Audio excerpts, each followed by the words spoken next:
Assalamualaikum warahmatullahi wabarakatuh. Alhamdulillahi rabbil alamin. Wabihi nasta'in. Wassalatu wassalamu ala khatamil anbiya'i wal mursalin. Nabiina Muhammadin wa ala alihi wa sahbihi ajma'in. Amma ba'du.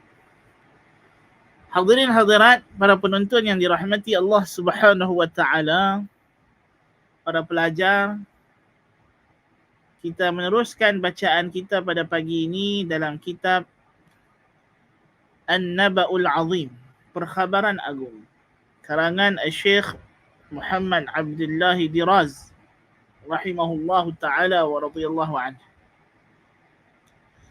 wa ardah. Jadi kita dah setuju bahawa keadaan Nabi sallallahu alaihi wasallam semasa baginda menerima wahyu ialah apa dia? Fahiya idzan halu ghair ikhtiyariyah. Dia bukan keadaan yang berlaku dengan pilihan, dengan buat-buat Nabi sallallahu alaihi wa alihi wasallam. Fahiya idzan halun ghair ikhtiyariyah. Thumma innana narji'ul basar karratan ukhra فنرى البعد شاسعا بينها وبين عارض السبات الطبيعي الذي يعتري المرء في وقت حاجته إلى النوم، فإنها كانت تعروه قائما أو قاعدا وسائرا أو راكبا وبكرة أو عشيا وفي أثناء حديثه مع أصحابه أو أعدائه، وكان تعروه فجأة وتزول عنه فجأة وتنقضي في لحظات يسيرة لا بالتدريج الذي يعرض للوسنان، وكانت تصاحبها تلك الأصوات الغريبة التي لا تسمع منه ولا غيره عند النوم. وبالإجمال كانت حالا تباين حال النائم في أوضاعها وأوقاتها وأشكالها وجملة مظاهرها. طيب. Apa makna? Dia kata demikian juga bila kita ulang perhati baik-baik tengok keadaan yang menimpa Nabi alaihi salatu wassalam ketika datang pada baginda wahyu bukanlah seperti keadaan biasa orang yang mengantuk kerana nak tidur, bukan. Kerana apa yang menimpa Nabi SAW ni datang tiba-tiba, hilang tiba-tiba dan tak kira masa. Kadang-kadang tengah berdiri, tengah duduk, tengah berjalan, tengah menunggang, tengah bersembang dengan kawan maupun dengan lawan. Ya. Tiba-tiba jadi, tiba-tiba hilang. Serta-merta dan segera. Dan dalam tempoh yang cepat. Bukan seperti orang yang mengantuk yang dia lama-lama dia terlelap pelan-pelan. Kan? Ada orang mengantuk tiba-tiba puk tengok terus. Mana ada? Mengantuk kita ni macam mana mengantuk pun dia terlelap slow-slow gitu lah. Lepas tu nak bangkit jaga tidur pun dia slow-slow juga. Mana ada orang tiba-tiba loop tidur terus lena. Tak ada. Tiba-tiba terus mengantuk gitu kan. Ataupun bangkit-bangkit jegir-jegir mata tu terus boleh. Tak sama. Kan? Tak sama. Kan? Demikian juga surah Haduk Mai ni. Yang duk dengar depan muka Nabi SAW macam bunyi rebah tu. Mana ada orang mengantuk bunyi macam tu? Tak ada. Kan? Secara bil jumlati keseluruhannya, keadaan Nabi SAW ni, kita dah setuju dia ghair ikhtiyariyah, tapi dalam masa yang sama dia juga bukan keadaan tabi'i.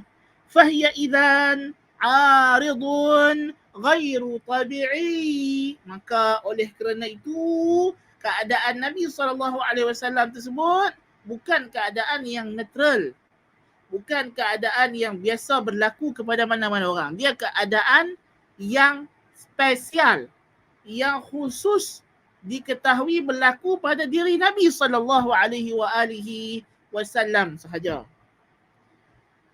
ثم نرى المباينة التامة والمناقضة الكلية بينها وبين تلك الأعراض المرضية والنوبات العصبية التي تصفر فيها الوجوه وتبرد الأطراف وتصطك الأسنان وتتكشف العورات ويحتجب نور العقل ويخيم ظلام الجهل لأنها كانت كما علمت مبعث نمو في قوة البدن وإشراق في اللون وارتفاع في درجة الحرارة وكانت إلى جانب ذلك مبعث نور لا ظلمة ومصدر علم لا جهالة بل كان يجيء معها من العلم والنور ما تخضع العقول والحكمة لحكمته وتتضاءل الأنوار عند طلعته.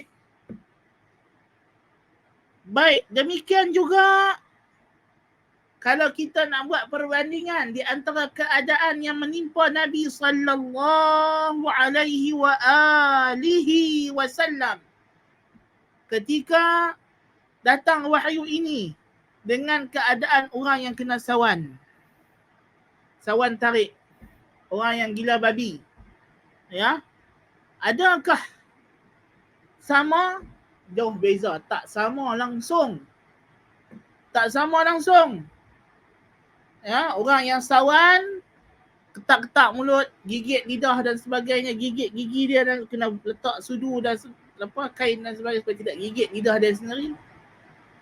Dan lebih-lebih lagi orang yang kena sawan ni, dia mana ada lepas-lepas dia bangkit kena sawan, dia datang ilmu yang baru, maklumat baru, cerita pasal benda-benda yang mengagumkan. Tidak ada. Sebaliknya yang berlaku ialah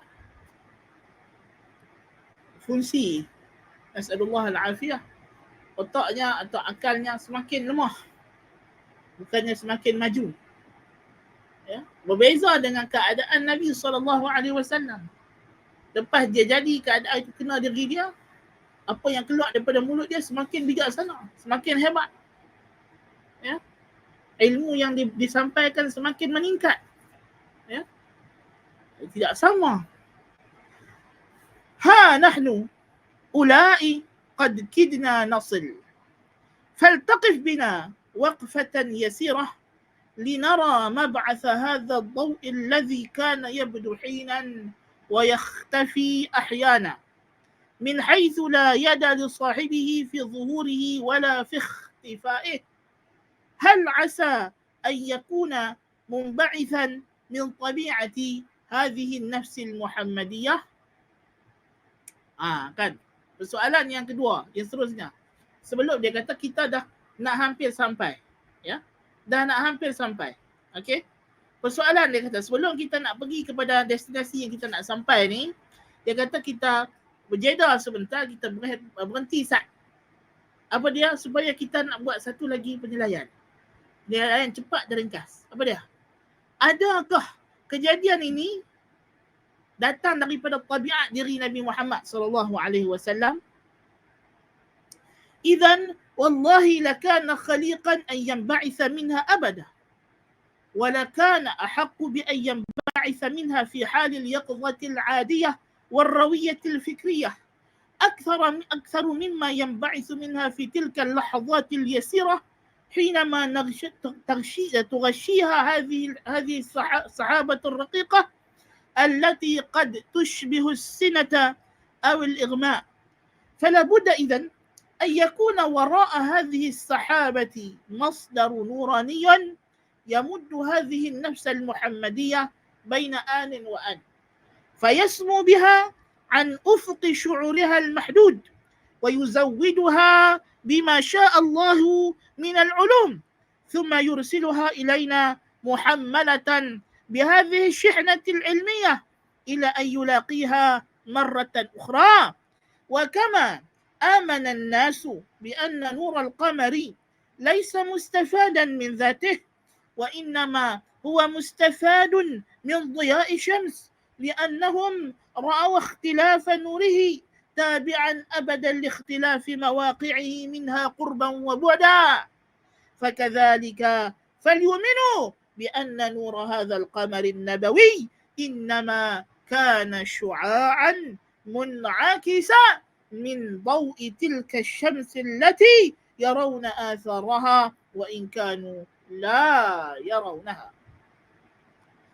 Dia kata kalaulah benda ni memang tabiat, benda yang memang tabiat khusus Nabi Muhammad boleh buat dengan diri dia, tentulah benda ni akan jadi lebih banyak kali dan boleh jadi bila-bila masa yang Muhammad SAW kehendaki. Tetapi kita dapati tidak begitu. Ya, tidak begitu. Maka tidak dapat tidak kita kata di sebalik awan yang tebal ini yang menjadi masdar sumber kepada cahaya yang menerangi ini, ya, mestilah ada sumber cahaya lain.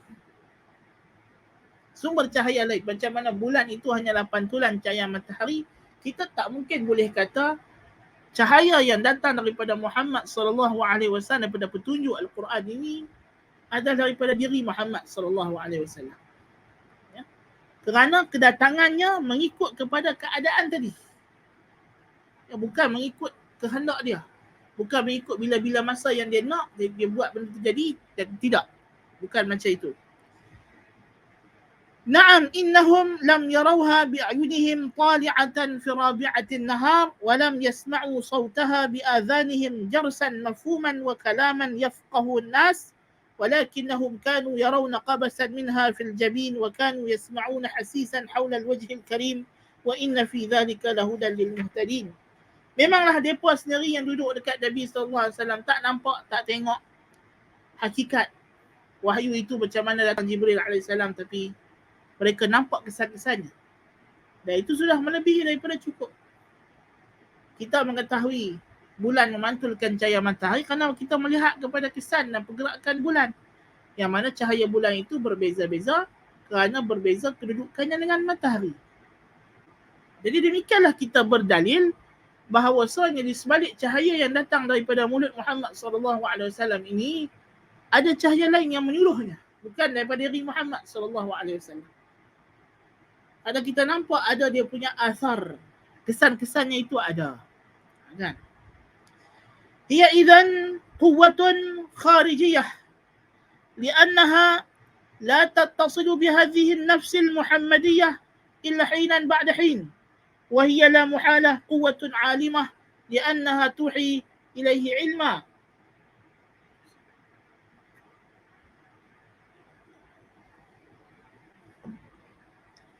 Maka kalau begitu tidak dapat tidak kesimpulan yang kita boleh kata ialah benda yang datang kepada Nabi kita Muhammad SAW satu entiti kekuatan luaran, bukannya daripada dalaman diri Nabi. Ya. Kerana dia tidak sentiasa bersambung dengan jiwa Muhammad, melainkan pada satu waktu ke satu waktu. Dan dia adalah kekuatan yang memiliki ilmu, kerana dia memberi wahyu kepada Nabi Muhammad itu berbentuk ilmu. Jadi malaikat yang datang kepada Muhammad ni adalah entiti luaran, bukannya entiti dalaman. Dan ini adalah akidah umat Islam. Dan mereka yang mengatakan bahawa Muhammad SAW menyatakan atau menyampaikan perkara ini daripada kekuatan dalaman dirinya sendiri, maka dia telah melakukan satu tuduhan yang tidak masuk akal, tidak waras. Walaupun yang buat tuduhan itu adalah orang yang cerdik pandai, yang menggelar diri mereka sebagai ahli falsafah. Seperti Al-Farabi, Ibn Sina dan sebagainya. Mereka katakan bahawa kecerdikan Nabi Muhammad wahyu datang daripada dalaman. Dia hanyalah dalaman diri Nabi Muhammad SAW. Kita kata ini adalah pendustaan dan pembohongan. Ini adalah kekufuran dengan kenabian dan kerasulan. Ya, kerana kita yakin bahawa wahyu ini datang dibawa oleh malaikat yang datang daripada Allah Subhanahu wa taala. Wa hiya quwwatun a'la min quwwatihi li'annaha tuhdithu fi nafsihi wa fi badanihi tilka al-athar al-'azimah. 'Allamahu shadidul quwa dhu mirratin fastawa. Demikian juga kekuatan yang datang ini lebih kuat, lebih tinggi daripada kekuatan Nabi SAW. Ada Nabi sampai berpeluh-peluh, ya, sampai orang kata apa, berat badan baginda Nabi SAW. Itu semua kerana kekuatan yang datang kepada Nabi itu, entiti itu punya kekuatan yang sangat luar biasa. Sifat malaikat yang Allah bagi tahu, 'allamahu shadidul quwa, yang sangat kuat. Dhu mirratin fastawa, yang sangat indah pula. Wa hiya quwwatun khayratun ma'sumah li'annaha la tuhi ila al-haq wa la ta'muru illa ar-rushd fala jarama annaha la takunu quwwatan ta'ishatan sharrirah ka quwwatil jinni wasyayatin izmal al-jinni wa 'ilmi al-ghaib wa laqad tabayyanat al-jinnu an law kanu ya'lamuna al-ghaiba ma labithu fil 'adhab al-muhin وما للشيطان وخبر السماء وهي محفوظة من كل شيطان رجيم وما تنزلت به الشياطين وما ينبغي لهم وما يستطيعون إنهم عن السمع لمعزولون. Jadi kita kata, kita dah bincang rapat ni, slide lepas. Anda baca balik sebagai reminder. Ya. Jadi, bukan juga yang datang Nabi itu kekuatan jin atau syaitan. Tak menepati ciri-ciri. Jin dan syaitan bawa benda-benda yang buruk, benda-benda yang tak elok. Ya, benda-benda yang tak baik. Sedangkan yang Nabi Muhammad SAW bawa ini adalah kebaikan, adalah ilmu yang mantap, ilmu yang bernas, bukannya perkara-perkara yang merapu. Ya. Dan jin tidak tahu perkara ghaib. Sedangkan dalam Al-Quran begitu banyak kita sebut cerita tentang perkara ghaib. Ya, syaitan juga tidak tahu perkara ghaib, tapi dalam Al-Quran begitu banyak perkara-perkara ghaib yang disampaikan oleh Muhammad SAW. Tentulah sumbernya bukan daripada diri Nabi Muhammad SAW dan bukan daripada jin, bukan daripada syaitan. Bal naqul alaysat al-arwahu junudun mujannadah ma ta'arafa minha talaf wa ma tanakara minha ikhtalaf. Demikian juga kita kata, bukankah roh manusia ini telah pun dipasang-pasangkan. Mana yang dia kenal, dia akan jinak. Mana yang dia tak kenal, dia akan liar. Tidak akan setuju. Awalaysa al-mar'u yu'rafu biqarinih wa shibu syai'yan jazibu ilaih. فكيف تأتلف تلك الأرواح الخبيثة وذلك القلب النقي الطهور أم كيف تأتلف تلك القوة الطائشة وهذا العقل الكامل الرصين. هل أنبئكم على من تنزل الشياطين تنزل على كل أفاك أثيم يلقون السمع وأكثرهم كاذبون. Demikian juga kalaulah kata yang datang kepada Nabi ini adalah jin dan syaitan, tentulah para dukun, bomo semua akan iktiraf Nabi SAW dan mengakui kehebatan dan kehandalan Nabi SAW sebagai dukun, pawang dan bomoh. Kerana mereka boleh cam jenis amalan perbuatan mereka. Ya. Walaupun para Nabi ada mukjizat yang merupakan khawariqul adah, para awliya ada karamat yang merupakan khawariqul adah, dan para ahli sihir dan pendamping-pendamping syaitan ada karamat, ada khawariqul adah yang namakan sihir, ya, dan juga ahwal syaitaniyah. Tetapi walaupun ianya berbeza-beza pada individu kejadian itu, tetapi dia boleh dikenali dan diketahui. Ya. Boleh dikenali dan diketahui. Ya.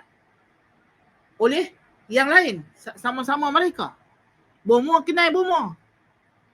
Dukun kenal dukun. Ya. Pembohong kenal pembohong. Ya, mereka saling kenal mengenali. Dan mereka tahu. Ya. Kalaulah apa yang Muhammad SAW bawa ni adalah perbomohan, perdukunan, tidak sukar untuk orang musyrikin mencari bomoh dukun untuk bantah balik Nabi Muhammad SAW. Tak sukar. Tak susah pun. Benda tu boleh dilawan balik. Seperti mana Firaun bila dia ingat Nabi Musa AS buat sihir, dia kumpul tukang sihir. Sebab apa? Kalau yang Musa buat ni sihir, confirm dah ahli sihir yang ramai ni boleh lawan sihir Musa AS. Sebab kok mana hebat dia pun, sihir dia sejenis, satu prosedur. Takkan berlari. Ya? Takkan berlari. Tetapi sebab itulah tukang sihir, bila mereka tengok tongkat Nabi Musa AS berubah jadi ular yang sebenar, mereka sujud. Wa ulqiyas saharatu sajidin. Kerana ahli sihir kenal. Kalau ini sihir kita kenal, tapi ini bukan sihir. Ini adalah betul-betul. Ini bukan cubaan. Ini ada betul-betul jadi tongkat jadi ular. Ini di luar daripada kemampuan mana-mana makhluk manusia maupun jin. Ya? Karena ahli sihir tadi mereka hanya saharu a'yunan nas wastarhabuhum waja'u bisihrin azim. Tuhan sifatkan sihir yang dibawa oleh tukang sihir Firaun ini adalah sihrin azim, sihir yang sangat hebat. Tetapi apa yang mereka boleh buat ialah saharu a'yunan nas. Mereka hanya menyihir pandangan manusia kerana tongkat mereka tak tukar jadi ular. Tali mereka tak tukar jadi ular. Ia hanyalah menggunakan bahan-bahan kimia tertentu dengan bantuan syaitan, maka manusia nampak tongkat tu ular. Tapi ahli sihir sendiri nampak tongkat adalah tongkat, tali adalah tali. Ya? Jadi menunjukkan bahawa kekuatan ahli sihir tidak akan ke mana, kerana dia masih lagi dalam hukum kanun sababiyah, hukum sebab musabab, causality, cause and effect. Ahli sihir tidak boleh buat satu kehebatan yang menjangkaui kanunus sababiyah. Inilah di antara kebodohan setengah manusia, dia tak faham hakikat sihir. Ya, sihir itu khariqatan lil'adah. Tapi adat siapa? Adat orang yang bukan ahli sihir. Ya. Adat orang yang bukan ahli sihir. Ya. Jadi sebab itulah yang membezakan sihir dengan mukjizat para anbiya. Mukjizat para anbiya dia khariqatul lil adah. Tapi adat siapa? Adat seluruh jin dan manusia. Ya. Adat seluruh jin dan manusia.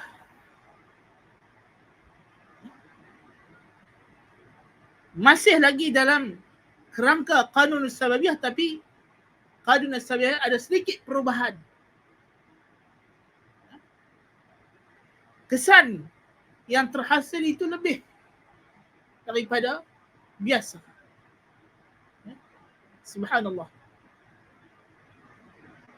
Kerana kanun sababiyah itu ada dia punya pengawalnya, penciptanya, itu adalah Allah Subhanahu wa taala. Nature laws tidak boleh menghasilkan lebih daripada batasannya. Ya? Jadi di antara kebodohan yang lebih bodoh daripada itu ialah orang yang menyangka bahawa undang-undang nature ini sudah cukup untuk menghasilkan alam. Dia berkata.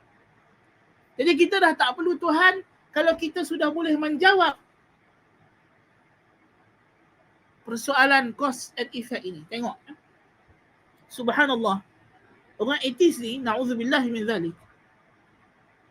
Ketika mana Isaac Newton menengahkan satu metodologi baharu dalam pengkajian sains, iaitulah pengkajian yang bersifat istiqra'i juz'i. Ya? Untuk mengetahui sistem itu pada dirinya sendiri. Mereka menyangka mereka sudah menjumpai apa yang mereka sebut sebagai hatmiyah. Ya. Benda yang pasti, kepastian. Lalu lama kelamaan hasil daripada itu mereka menganggap sains tidak lagi perlu kepada Tuhan. Na'udzubillah min zalik.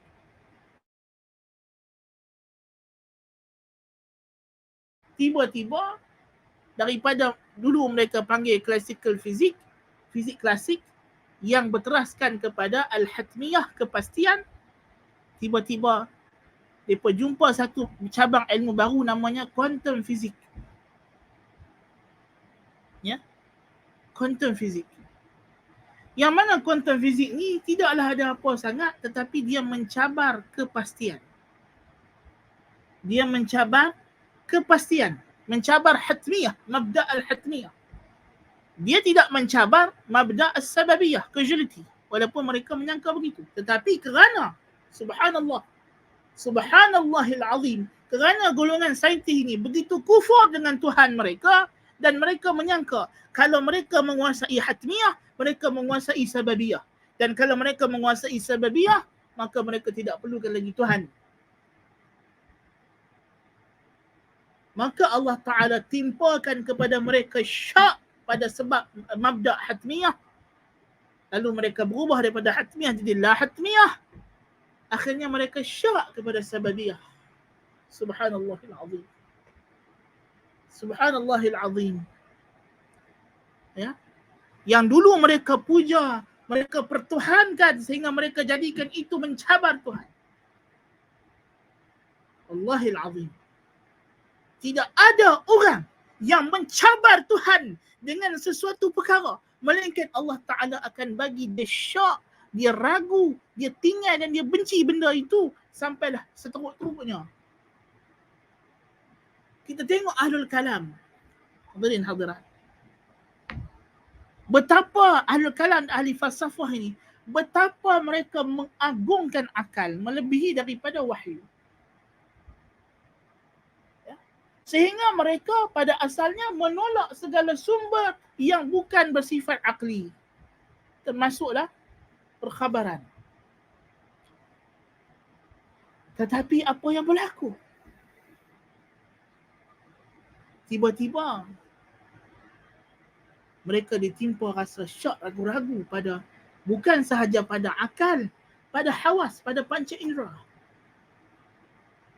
Tiba-tiba golongan falsafah isyraqiyah, Gnosticism datang bagi tahu kami jumpa satu jalan ilmu yang lain, yang baru, yang lebih most trusted, yang lebih dipercayai, sebab kita sudah tidak boleh lagi percaya akal. Dulu kita bersandar kepada panca indera, kita dapati panca indera tidak memberi kita kebenaran yang benar daripada kita. Kita percaya pada akal, kita dapati akal tidak pasti. Subhanallah. Ya.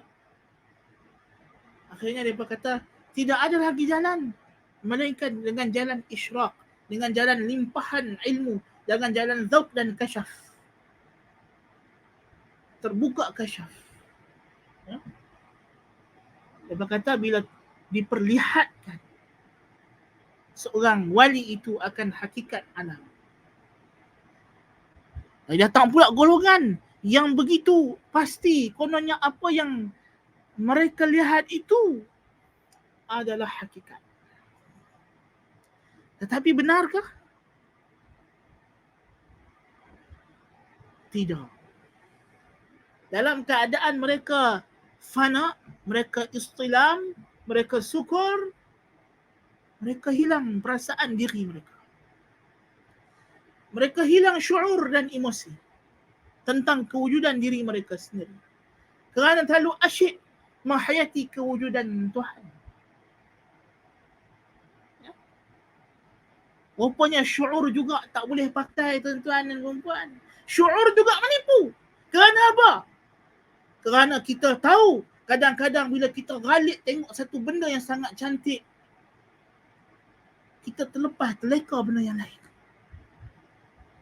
Rupanya akal, panca indera dan emosi masing-masing ada dia punya titik di mana dia akan deceive kita, dia akan memperdaya kita.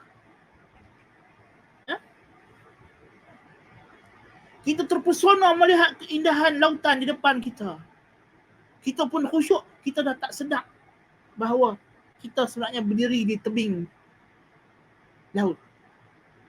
Berjalan nak pergi ke depan, pop jatuh. Khusyuk tengok duk baca mesej, duk layan dengan kawan sambil duk berjalan, tak sedap tiang depan, melanggar.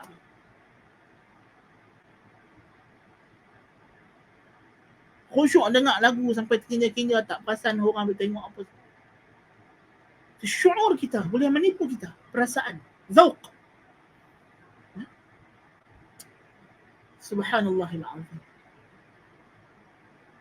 Jadi apabila golongan Sufi Isyraqi ini menjadikan zauq sebagai satu sumber ilmu, mereka juga tertipu dan terpedaya. Akhirnya mereka kata, tidak ada yang wujud melainkan Tuhan.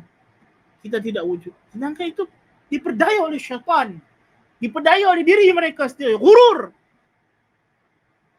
Kerana hakikatnya syuur mereka tidak memberi hakikat. Syuur juga boleh salah. Ya? Kerana terkesima, terlalu kagum dengan satu perkara, kita lupa keberadaan diri kita sendiri. Itu berlaku. Maka dia tidak semestinya menceritakan hakikat. Subhanallahil azim. Sebab itulah apapun sumber ilmu, kita tidak menafikan akal sebagai sumber ilmu, kita tak menafikan panca indera sebagai sumber ilmu, kita tak menafikan al-hadas, al-syuur, emosi, zauq sebagai sumber ilmu. Ini sumber ilmu, panca indera yang Tuhan bagi kepada kita. Akal panca indera, fizikal panca indera, syuur, emosi panca indera, ini semua panca indera yang dengannya kita merasai, kita mencapai dan menggapai realiti. Tetapi panca indera ini mesti dikawan. Ya, mesti dipandu oleh apa? Oleh wahyu. Ya. Kalau ia tidak dipandu oleh wahyu, dia akan menyesatkan kita. Ya. Dia akan memesongkan kita daripada landasan yang asal. Dia boleh terpesong, dia terlajak. Kita kena ingat. Kita naik kuda memang boleh bawa kita ke destinasi. Tetapi kalau kita tak pegang tali kekangnya dengan betul, kita tak pandai nak memacunya, kuda itu akan bawa kita lari sesat dari jalan yang sebenar. Jadi siapa yang nak memacu kuda-kuda ini? Kuda akal, kuda syuur dan kuda hawas. Siapa? Wahyu. Wahyu adalah pemacunya. Jadi ini perkara yang mesti kita faham. Itu yang dibincangkan sebelum ni. Bahawa sumber ilmu tidak terhad. Ya, dari segi Islam, epistemologi, sumber ilmu tidak terhad kepada satu-satu bidang. Kerana kalau kita menghadkannya, kita akan tersilap, tersalah.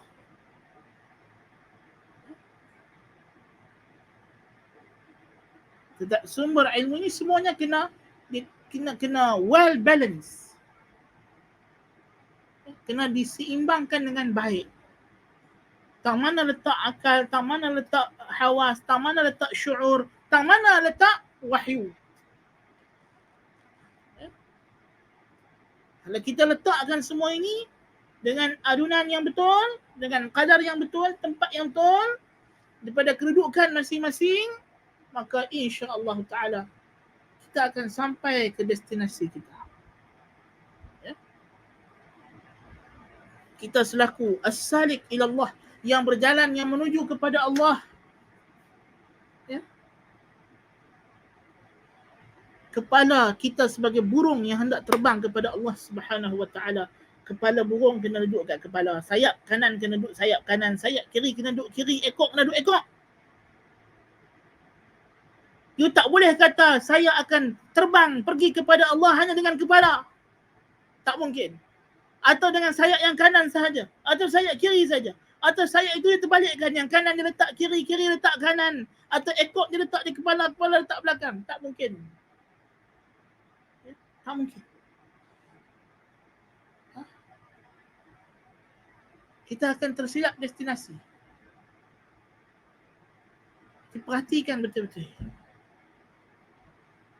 Kerana perjalanan menuju Tuhan ini perjalanan yang penuh dengan bahaya. Penuh dengan makhatir. Menuju syurga ini perjalanan yang Tuhan dah wa huffatil jannatu bil makarih. Hati-hati. Dia perjalanan yang bahaya. Kita nak kembali ke syurga. Di syurga kita akan bertemu dengan Tuhan. فَمَنْ كَانَ يَرْجُو لِقَاءَ رَبِّهِ فَلْيَعْمَلْ عَمَلًا صَالِحًا وَلَا يُشْرِكْ بِعِبَادَةِ رَبِّهِ أَحَدًا. Amal salih dan tidak syirik ini berat dan besar. Jadi kita sedang menempuh satu perjalanan yang cukup bahaya. Kita kena pastikan landasannya betul. Kita kena pastikan minyaknya cukup. Lampunya terang menyala elok. Ya. Ini yang kita kena pastikan.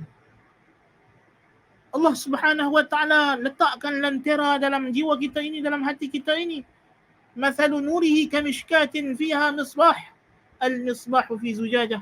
Az-zujajatu ka'annaha kawkabun durri yuqadu min syajaratin mubarakatin zaitunah la syarqiyatin wala gharbiyah. Kalau cahaya ini tidak cukup terang, mungkin suluhannya silap. Dia tidak boleh menyuluh dengan terang siapa yang dia lihat.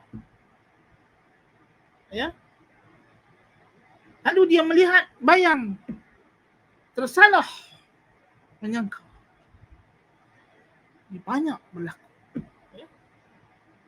Banyak berlaku. Perjalanan untuk kembali kepada Tuhan bukan perjalanan yang mudah. Bukan perjalanan yang senang. Allahul Musta'an.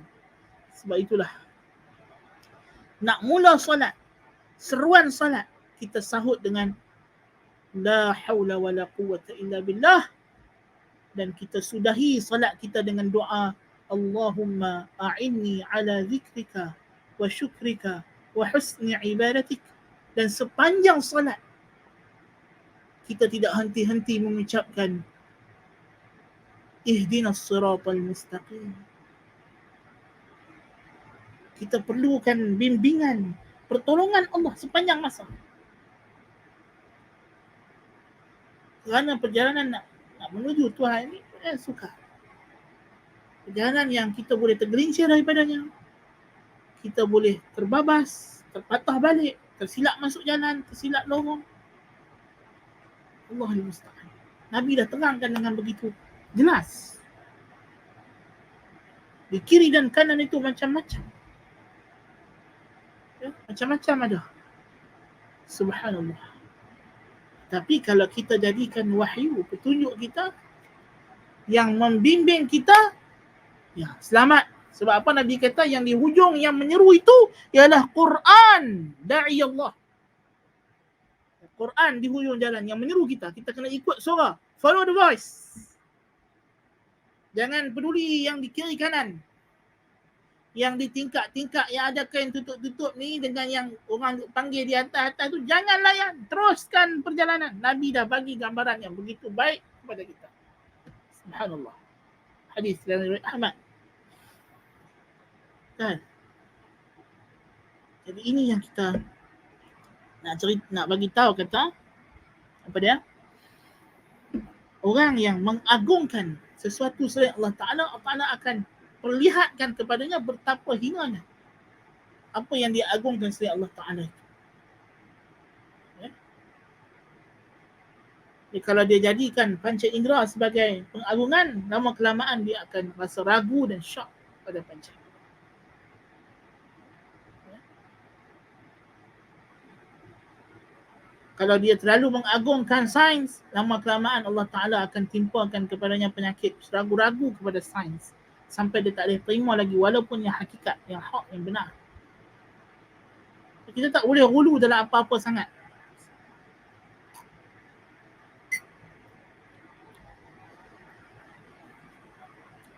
Ya. Kerana hulu ni akan membawa kepada kesudahan yang sangat tidak baik. Ya. Nas'alullah al-afiyah. Baik. Jadi nak cerita kata, kalaulah Nabi Muhammad sallallahu alaihi wasallam ini adalah Tok Bomo, tukang sihir, tukang ramal, macam Tok Bomo yang ramai ada di Mekah, di tanah Arab itu, taklah susah, taklah sukar untuk dikenal pasti. Ya. Tetapi hakikatnya tidak begitu. Ya, tidak begitu. Sebaliknya, bomoh-bomoh yang dulunya dukun, dulunya berdamping dengan jin, mengakui Nabi itu adalah Rasul, bukan macam mereka. Subhanallah. Allah Ta'ala kata, hal unabbi'ukum ala man tanazzalu syayatin. Nak dah aku cerita dekat hampa. Jenis orang lagu mana hak setan mai dekat dia? Hak setan menurun dekat dia? Tanazzalu ala kulli affakin afim. Setan ni dia turun, dia menurun mai dekat orang hak suka banyak bohong dan banyak bergelumang dengan dosa. Ini orang hak setan duk turun mai. Orang yang tidak ada taat kepada Allah Ta'ala, yang tidak ada takut kepada Allah Ta'ala, tidak takwa. Ya? Orang macam ni akan bergelumang dengan setan. Setan akan bergelumang dengan dia. Yulquna as-sam'a wa aktsaruhum kadhibun. Setan akan sampaikan kepada pendengaran yang dia curi dengar berlangit sesuatu. Dan kebanyakan mereka itu bohong, pembohong. Tapi bandingkan keadaan Muhammad sallallahu alaihi wasallam, adakah dia macam itu? Subhanallah, apa yang dia sampaikan itu tepat sebiji-sebiji. Muhammad sallallahu alaihi wasallam, kalau belum sempat dia bercakap lagi pun kita tengok susuk tubuh baginda alaihi salatu wassalam, kita tahu dia adalah Nabi Sadiq, tidak bohong. Pribadinya lebih daripada cukup sebagai tanda kebenarannya. Subhanallah. Ya. Tok Bomo tengok sekali pandang pun tahu bohong. Bubuhlah serban panjang jela mana pun, jubah berapa lapis pun, kalau dah muka pembohong lah. Takkan jadi cakap betul punya. Kan? Subhanallahil azim. Subhanallahil azim. Kerana Allah Ta'ala telah jadikan pada hati kita ni lantera yang dengannya kita menyuluh. Kita boleh cam, boleh kenal. Kecuali orang yang telah terpadam lantera hatinya. Na'udzubillah min dzalik. Ya. Setiap manusia Tuhan bekalkan. Yakadu zaituha yudhi'u walau lam tamsashu nar. Fitrah kita ini, kalaupun tidak disentuh oleh cahaya wahyu, kata Allah Ta'ala, hampir-hampir dah nak menyala. Kerana begitu terangnya minyak yang Tuhan bagi kepada kita.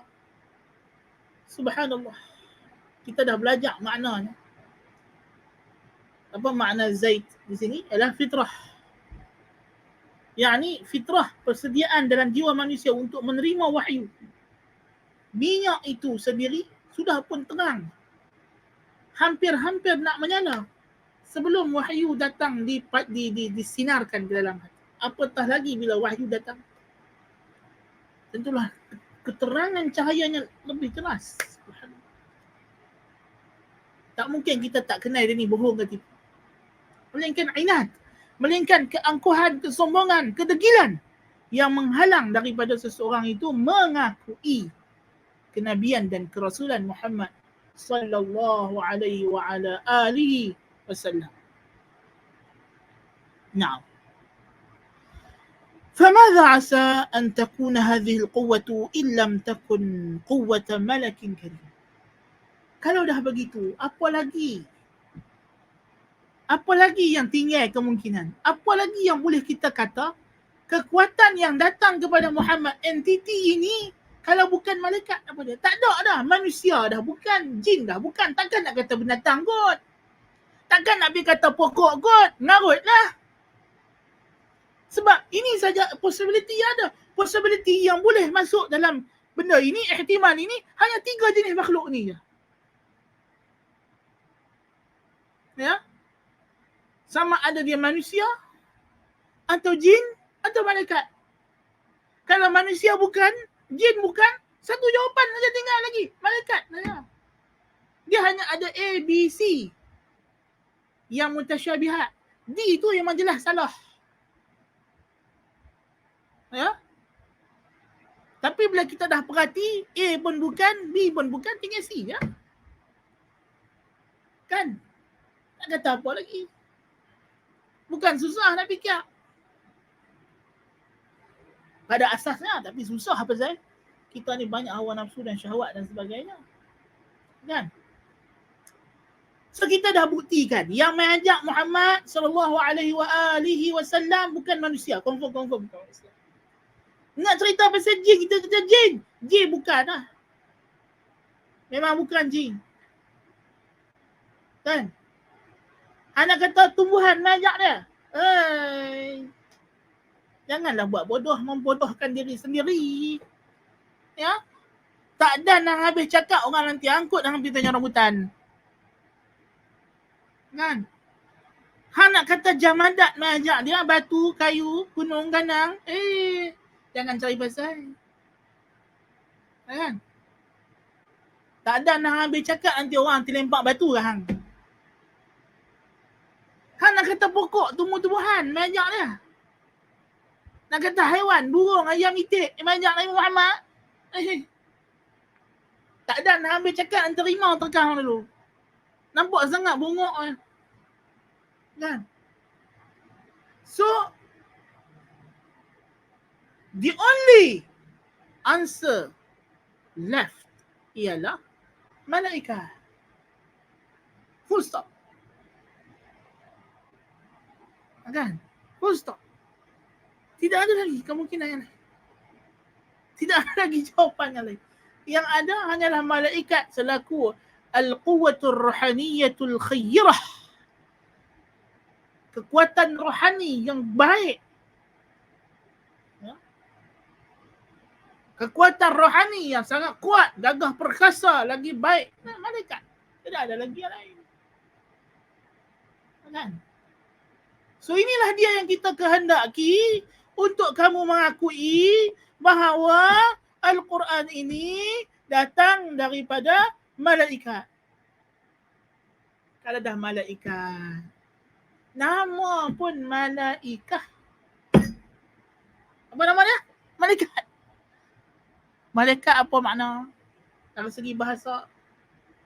Apa makna malaikat? Ngaji rukun iman dah berapa lama? Tak tahu lagi mana malaikat.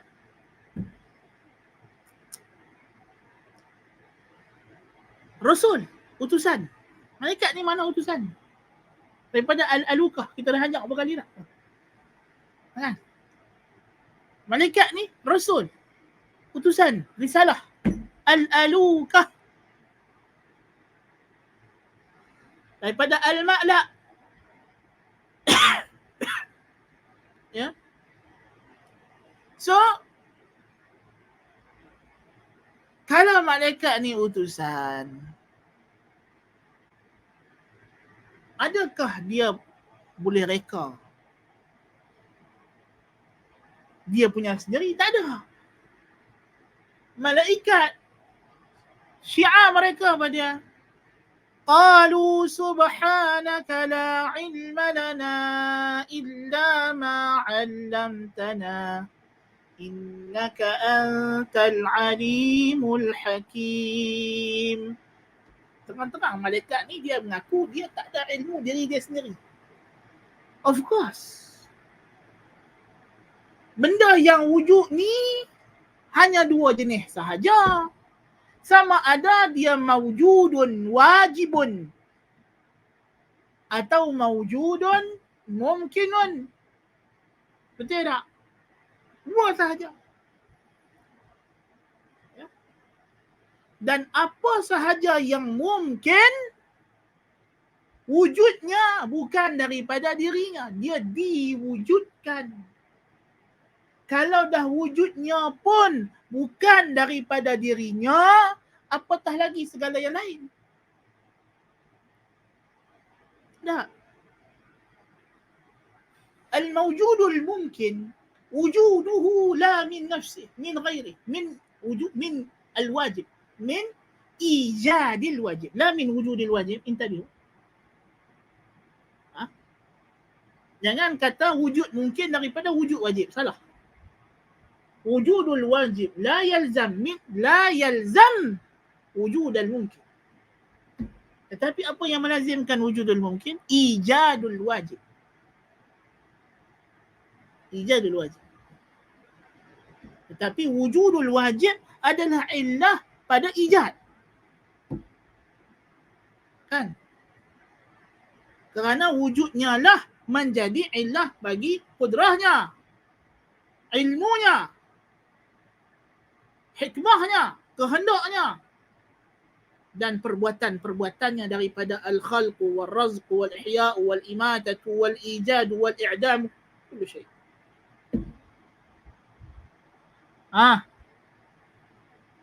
Jadi kalau dah wujud si mungkin ini adalah min ijadil wajibi iyah, fa'ilmuhu min madha? Ilmuhu min ta'limil wajibi iyah.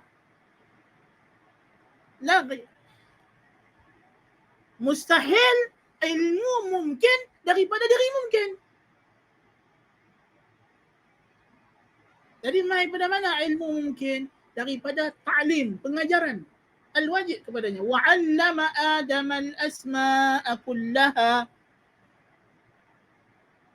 Allama al-insana ma lam ya'lam.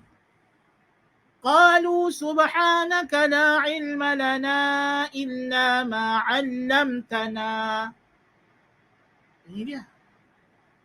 So kalau wujud mungkin daripada ijad al-wajibiyah, maka ilmunya daripada min ta'limil wajibiyah, daripada pengajaran. Tuhan ajak dia. Baik ilmu malaikat, baik ilmu manusia, baik ilmu apa. Mana mungkin malaikat mai ilmu pada diri dia? Tak mungkin, sebab malaikat adalah mumkinul wujud. Kan? Jadi kalau dah malaikat yang menyampaikan ilmu kepada Muhammad sallallahu alaihi wasallam, tak mungkin ilmu itu ilmu malaikat. Ilmu siapa? Perkataan siapa ini? Itulah kesimpulan yang kita nak. Allah Subhanahu wa ta'ala. Allah Subhanahu wa ta'ala. Alif Lam Mim. Kan? Alif Lam Mim. Al-Quran itu daripada Allah menerusi Jibril kepada Muhammad. Ada sebahagian tafsir. Antara tafsir yang warid daripada salaf. Bagaimana Alif Lam Mim. Ya? Ulama salaf dia tak pernah kata Alif Lam Mim Allah Ta'ala alam muraddad. Ulama salaf dia tafsir. Kan? Orang mutaakhirin yang bila Alif Lam Mim Allah Ta'ala alam bimaksudihi.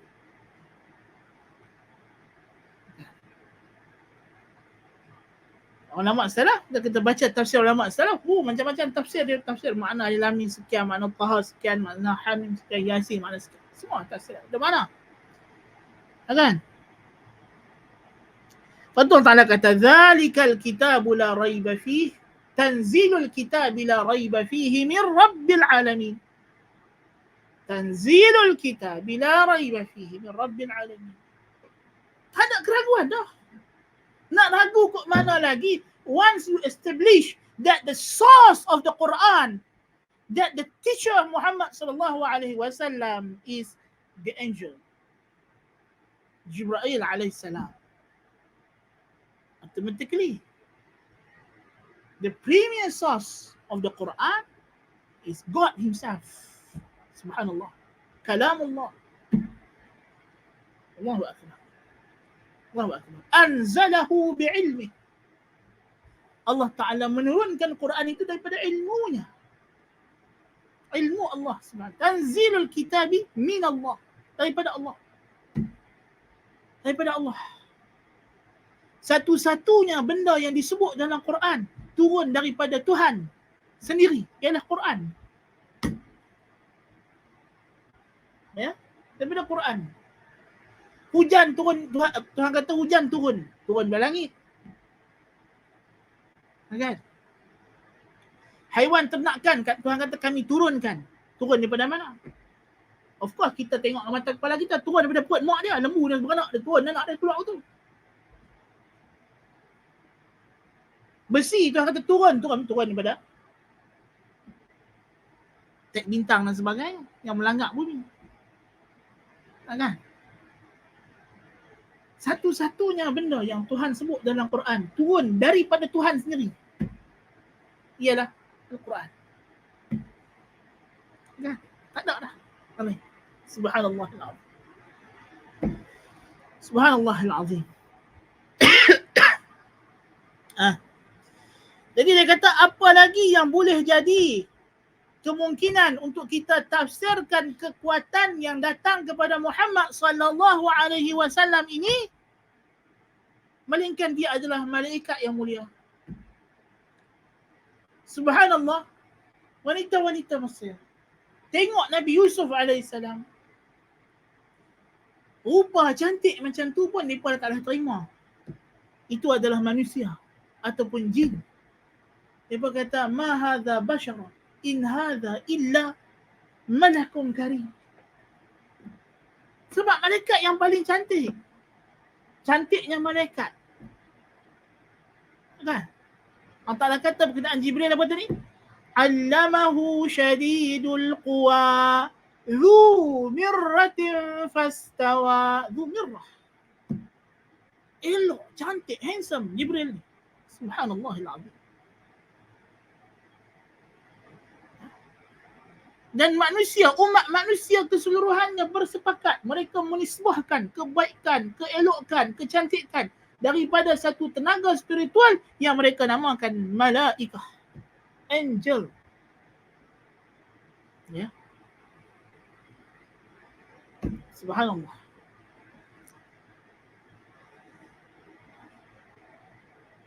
Malaikat, manusia bergenerasi-generasi. Jadi kalau dah Quran ni bukan daripada manusia, bukan daripada jin, tak ada dah.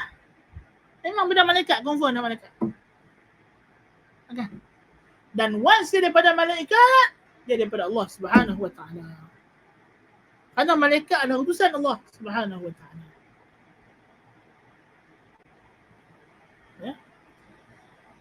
ذلك هو مبلغ العلم في وصف هذه القوة الغيبية حسب ما يهدي إليه البحث العقلي المستقيم. Ini kesimpulan, this conclusion that we reach to this point is based on a reasoning procedure. Totally reasonable. Memang berdasarkan akal, reason, logik. Tidak ada. Lain daripada ni tak logik lah. Mengapu, mengarut. Once you pergi cakap dah daripada sumber sekian, dah, you dah mengarut. You dah cakap benda merepek. Ini sahaja yang boleh padan dengan logika manusia yang sihat, yang waras. Dan haqaiq la takhtalif. Bila kita kata dia hukum akal yang logik, maknanya dia adalah hukum universal. Hukum akal dia tak boleh berbeza-beza. Once dia berbeza, itu bukan hukum akal. Hukum akal sifatnya, syaratnya mestilah kulliyah. Mestilah universal. Menyeluruh. Tak ada kata hukum akal ni hanya sesuai untuk orang tempat ni saja, atau orang kalau dia hukum yang hanya sesuai untuk di tempat tertentu sahaja, masa tertentu sahaja, itu bukan hukum akal, itu hukum lain. Ya? Perubahannya dia berubah, tetapi prinsip akal tidak akan berubah. Itu mesti. Ya? Kerana apa? Kerana al-haqqu min rabbik. Isunya bukanlah dia akal atau dia apa. Kerana dia kebenaran. Dia adalah truth. Dan truth datang daripada siapa? Daripada God. Daripada Allah subhanahu wa ta'ala. Al-haqqu min rabbik. Dan God dia adalah transcendent. Dia adalah meninggi. Al-ulu.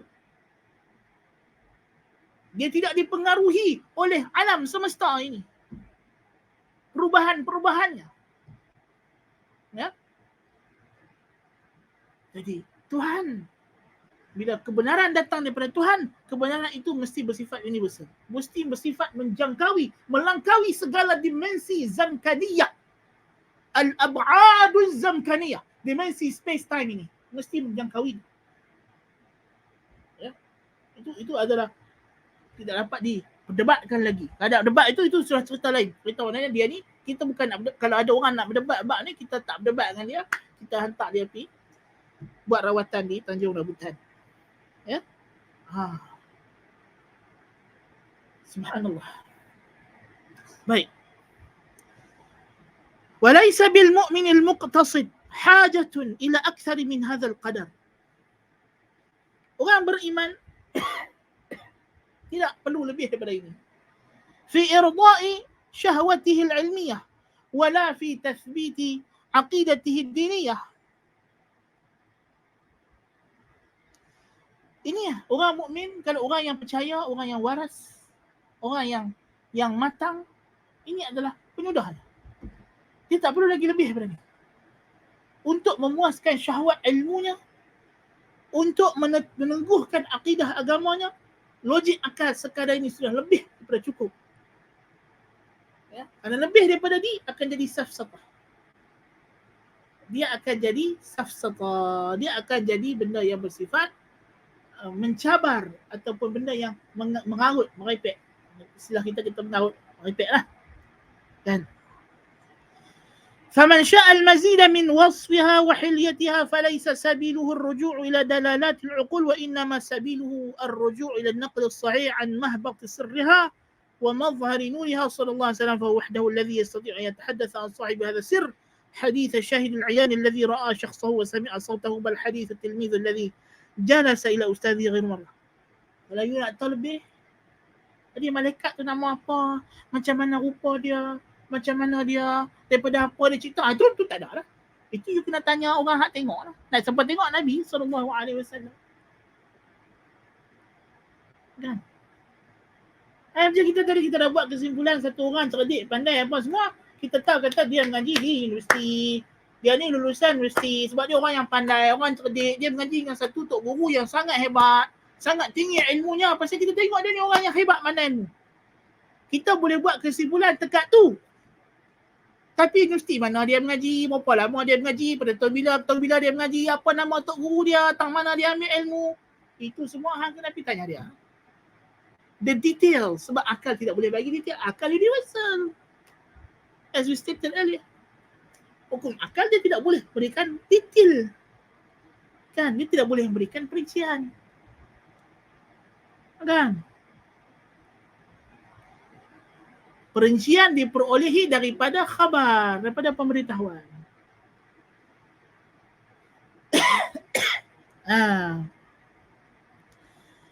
فأما الذي يؤمن بالغيب فسيؤمن بهذا الحديث عنه وإن لم يره لأنه رأى أثره ولأنه يؤمن بمن أخبره. وأما الجاهلون الذين أوتوا قليلا من علم الظاهر الحياة فظنوا أنهم أحاطوا بكل شيء علما فإنهم سيكذبون بكل ما يحيط بعلمه. Orang yang beriman dengan ghaib, orang yang berakal. Orang yang berakal ni apa? Beriman dengan ghaib, macam kita sebut. Kita dah cerita dah. Akan percaya kerana kita tidak semestinya melihat benda itu. Kita cukup dengan melihat kesannya. Kita sudah boleh percaya. Bukan semua benda kita boleh nampak zatnya. Ada benda kita boleh kesannya. Ya. Kewujudan dalam sains hari ini. Quarks. Quarks tidak boleh dilihat. Tetapi kewujudannya hanya diketahui dengan kesannya. Macam mana nak lihat dia juzuk yang paling kecil. Ya. Mata tak boleh nak capai. Tapi kita tahu kesannya. Kewujudan kesan, macam kata si Badui, al-atharu yadullu ala al-masir wal ba'ratu tadullu ala al-ba'ir. Tapak kaki menunjukkan ada orang jalan. Tai unta menunjukkan ada untanya. Fasama'un dhatu abraj wa biharun dhatu amwaj ala tadullu ala al-latif al-khabir.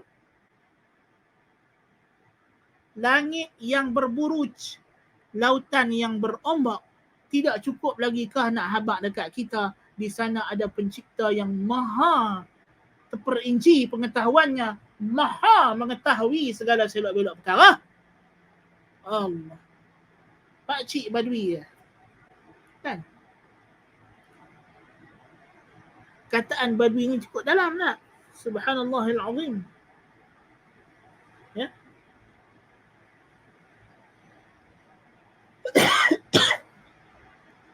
Ya. Adapun yang jahil, yang diberi sedikit ilmu yang berkenaan zahir dunia sahaja, tidak ada ilmu yang lain daripada itu, mereka menghadkan capaian mereka kepada dunia. Ini adalah orang yang rugi. Ya. Mereka akan mendustakan. Dan mereka akan bagi alasan-alasan. Yang alasan ni kita akan bincang pada pertemuan yang akan datang biiznillah ta'ala. Yang tidak melanjutkan lagi perbincangan, kita berhenti sekali itu dulu insya-Allah ta'ala. Ya. Jadi poinnya kita dah sampai sekarang. Kita dah sampai kepada matlamat. Matlamat bahawa Al-Quran ini adalah bukan rekaan Muhammad sallallahu alaihi wasallam, tetapi adalah wahyu daripada Allah Subhanahu wa taala. Ya. Baik.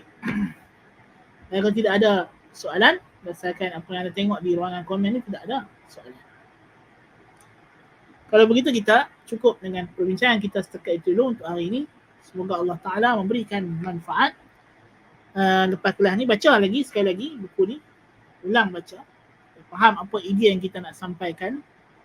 Ya, supaya lebih nampak dan lebih jelas. Ya.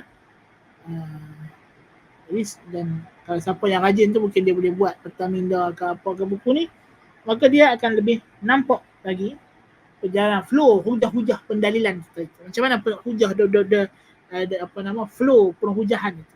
Aliran penghujahan itu penting untuk diketahui. Kalau kita nak faham tu, kita kena tahu aliran penghujahan. Barulah kita boleh nampak. Dia syubhat dia kat sini. Betul jawab dia macam ni. Sebab hujah tu dia ada primary argument, lepas tu dia ada cabang pula. Nak pergi ke sini. Supaya kita tahu mana hujah yang utama, mana hujah yang cabang. Kan? Jadi kena rajin sikit lah. Kena buat homework. Baru kita dapat. Ya? Ala kulli hal, semoga Allah Ta'ala merahmati dan memberkati apa yang kita belajar. Qultu lakum ma sami'tum. Subhanakallahumma bihamdika. Ashhadu an la ilaha illa anta astaghfiruka wa atubu ilaik. Wa sallallahu ala Muhammadin nabil ummi wa ala alihi wa sahbihi ajma'in. Wassalamu alaikum warahmatullahi wabarakatuh.